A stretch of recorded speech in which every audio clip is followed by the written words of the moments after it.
नमस्कार दोस्तों, आप सभी को बहुत बहुत स्वागत है मेरे अपने यूट्यूब चैनल में। वीडियो पसंद आता है तो लाइक शेयर करके सब्सक्राइब करना बिल्कुल न भूलें। कमेंट बॉक्स में जय माता रानी अवश्य लिखें। सनातन धर्म में दुर्गा माता की उपासना का महापर्व नवरात्रि का विशेष महत्व होता है। नवरात्रि दो प्रकार से मनाई जाती है, पहली प्रकट नवरात्रि, दूसरी गुप्त। दोनों नवरात्रि साल में 2 बार मनाते, लेकिन सनातन धर्म में पुराणों के अनुसार प्रकट नवरात्रि में माँ दुर्गा की सार्वजनिक रूप से पूजा उपासना की जाती है, जबकि गुप्त नवरात्रि में काली माँ और 10 महाविद्या की पूजा गुप्त रूप से की जाती है। साल 2024 में माघ मास की गुप्त नवरात्रि 10 फरवरी शनिवार से शुरू होकर 18 फरवरी रविवार समाप्त होगा।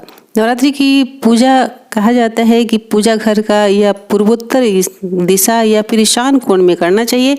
दिन सूर्योदय से पूर्व उठकर नित्य क्रिया से निवृत्त होकर स्नान करके स्वच्छ हरे वस्त्र धारण करना चाहिए। तो एक दिन पहले आप साफ सफाई करें, जहाँ पे पूजा आप करने जाएंगे वहां पर भी स्वच्छ कर ले, साफ सुथरा कर लेना चाहिए। गुप्त नवरात्रि के 9 दिनों के लिए कलश की स्थापना अवश्य करें। दुर्गा माता की मूर्ति को हरे रंग के कपड़े पर रख करके सिंदूर, चावल, पुष्प, धूप आदि से पूजा अर्चना विधि पूर्वक करें। चुनरी चढ़ के साथ माता को श्रृंगार का सामान भी चढ़ाना चाहिए। पूजा करते समय विशेष रूप से ध्यान रखें कि जरूरत की सामग्री पहले से तैयार करके एक पात्र में रख लें। एक बार में पूजा उठना नहीं चाहिए। चीजों का अभाव में अक्षत आप चढ़ा। माँ दुर्गा की पूजा करते समय दुर्गा सप्तशती का पाठ अवश्य करनी चाहिए। दुर्गा चालीसा का पाठ करें। मंत्र का जप कम से कम 108 बार अवश्य करना चाहिए। नित्य एक समय पे पूजा करें। सुबह शाम आरती अवश्य करना चाहिए।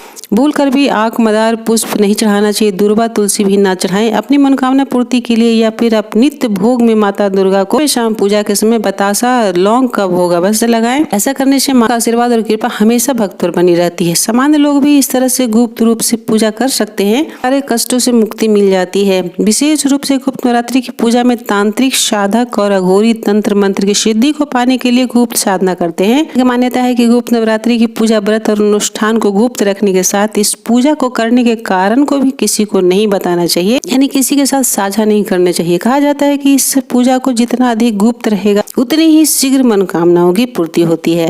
अन्य लोग भी इस तरह से गुप्त रूप से पूजा कर सकते हैं। ऐसा करने से आपके सारे कष्टों से मुक्ति मिल जाती है। माँ दुर्गा को गुरोचन अर्पित कर नियमित रूप से आप पूजा के दौरान माथे पर तिलक लगाएं। इससे बुद्धि तेज होती है। 9 दिनों में माँ दुर्गा को 6 सुपारी अर्पित करें। बाद में इसे किसी सुनसान जमीन पर दबा दें। ऐसा करने से शत्रु शांत होते हैं, शत्रुओं पर विजय प्राप्त होती है। तो आप इस तरह से उपाय करके भी अपने घर में सुख समृद्धि का वास करा सकते हैं। माता रानी की कृपा आप पर हमेशा बनी रहे। वीडियो पसंद आता है तो लाइक शेयर अवश्य करें।